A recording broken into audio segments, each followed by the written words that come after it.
Hello friends, आज मैं आपको एक्यूप्रेशर से बताने जा रही हूँ जिंजिवाइटिस। जिंजिवाइटिस का मतलब क्या होता है? जो मसूड़े होते हैं, मसूड़ों का इन्फ्लेमेशन, यानी मसूड़ों में सूजन आना। अब मसूड़ों में सूजन क्यों आती है? देखिए, पहली चीज़, अगर आपको स्टमक रिलेटेड कोई प्रॉब्लम है तब हो सकता है। लीवर रिलेटेड कोई प्रॉब्लम है, हो सकता है। लार्ज इंटेस्टाइन यानी कब्ज़ की परेशानी रहती है, कॉन्स्टिपेशन रहता है, तो तब भी मसूड़ों में सूजन आ सकती है। ठीक है।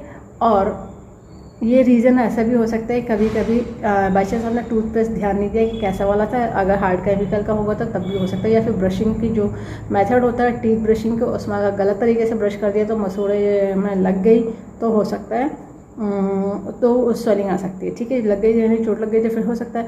या फिर हार्ट रिलेटेड कोई प्रॉब्लम है, हार्ट में बीपी फ्लक्चुएट कर रहा है, हाइपरटेंशन की प्रॉब्लम है, तो इस तरह से तब भी मसूड़ों में इन्फ्लेमेशन हो सकता है। ठीक है, मसूड़ में इन्फ्लेमेशन बहुत सारे रीज़न होता है। मेन कॉज होता है कभी कभी स्टमक ही होता है, क्योंकि स्टमक में जो गैस होते हैं कभी कभी वो इतने हाई हो जाते हैं जिसकी वजह से आपको क्या होता है, मसूड़ में स्वेलिंग आ जाती है। या फिर आपने कोई मेडिसिन ऐसी खाई है जो बहुत हाई पावर की थी, जो आपकी बॉडी को सूट नहीं कर रही थी, उसकी वजह से मसूड़ में स्वेलिंग आ सकती है। कभी कभी एंटीबायोटिक ज़्यादा खाने की वजह से भी मसूड़ों में गम्स में स्वेलिंग आ सकती है।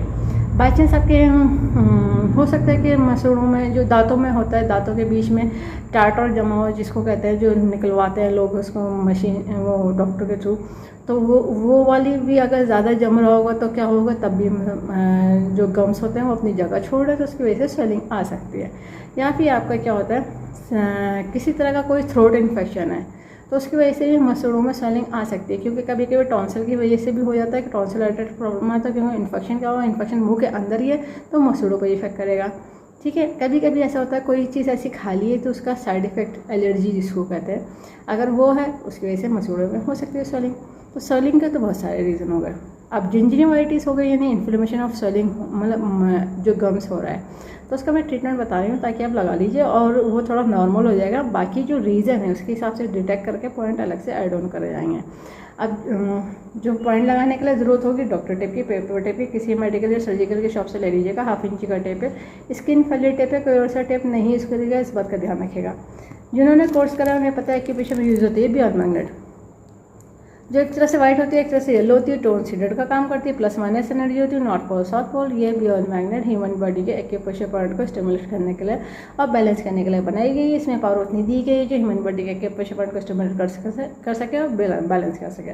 पॉइंट जो मैं बताऊँगी TCM के बताऊँगी, जिन्होंने TCM पढ़ी वो लोग समझ जाएंगे, बाकी लोग लोकेशन दे करके पॉइंट लगा लीजिएगा। TCM के पॉइंट पर आपको बियॉन्ड मैग्नेट लगानी है। जिनको कलर की नॉलेज है वो लोग कलर लगा सकते हैं, पर ध्यान रखिएगा पसीना आ गया, पानी लग गया तो आपको रीअप्लाई कर लीजिएगा, वरना वो उसका इफेक्ट ख़त्म हो जाएगा। और बियॉन्ड मैग्नेट में पसीना आना, पानी लगने से कोई फ़र्क नहीं पड़ता, उसको आपको बस ये है कि टेप की ग्लू अच्छी होनी चाहिए, वो अच्छे से लगा रहता है, लॉन्ग लास्टिंग रहता है। पॉइंट की लोकेशन समझ लीजिए, ये हमारे इंडेक्स फिंगर है। इंडेक्स फिंगर में जो बीचों बीच मेरिडियन चलती है वो पेरिकार्डियम की चलती है। तो अपर जॉइंट से जब मिडिल जॉइंट की तरफ बढ़ते हैं तो पॉइंट आ जाता है P6, पेरिकार्डियम का 6th पॉइंट है। अब देखिए, जिंजिवाइटिस हो गई है, मसूड़ों में इन्फ्लेमेशन ऑफ गम्स हो गया, तो ये पॉइंट को करा जाएगा सीडेड करने का तरीका रहेगा कि बियॉन्ड मैग्नेट पेपर टेप में से जब येलो विजिबल होती है इसको कहते हैं सीडेड, और जो वाइट का कलर है वो स्किन पर टच होना है। तो हमेशा विजिबिलिटी वाला बताया जाता है, अपोजिट कलर आपके स्किन पर टच हो जाएगा। ठीक है, ये देखिए, ये विजिबल हो रहा है येलो, इस तरह से दोनों फिंगर्स में लगा लीजिएगा, दोनों हाथों में पॉइंट आएंगे। 10 से 12 घंटे लगा के रखिए, डेली लगाइए जब तक कि आपकी प्रॉब्लम सॉल्व ना हो जाए। और पहले चेक कर लीजिए, अगर टूथपेस्ट के रिलेटेड या टूथ ब्रश की वजह से हो जा रहा है तो उसको चेंज कर लीजिए। और अगर बाई चांस आपने ज़रूरत से ज़्यादा जो गरारे करने वाला वो होता है लिक्विड, अगर वो यूज़ करें, कभी कभी वो क्या होता है गुड बैक्टीरिया को ख़त्म कर देते हैं, तो तभी भी हो सकता है। तो इसलिए या तो नमक से कर लीजिए, या फिर देखिए ज़रूरत से ज़्यादा उसको यूज़ भी नहीं करा जाता, कभी कभी उसमें गैप भी करा जाता है गार्गल को, क्योंकि वो गार्गल रेगुलर बेस पे नहीं यूज़ करना चाहिए। ठीक है, और इस वीडियो को ज़्यादा से ज़्यादा शेयर करिए, सब्सक्राइब करिए, लाइक करिए, ताकि लोगों को पता चल जाए। एक्यूप्रेशर से सभी तरह की डिजीज़ को ट्रीट करते हैं, क्योर करते हैं, कंट्रोल कर देते हैं, रूट कॉज को ठीक कर देते हैं। फ्यूचर में दोबारा कभी प्रॉब्लम नहीं आती, बस लाइफ स्टाइल को ठीक रखना होता है। बेल आइकन प्रेस करना ना भूलिएगा, जब भी मैं नया वीडियो अपलोड करूँगी तो आपको लेटेस्ट नोटिफिकेशन मिल जाएगा। लाइक करना ना भूलिएगा। इस वीडियो को एंड तक देखने के लिए thank you very much. See you next time.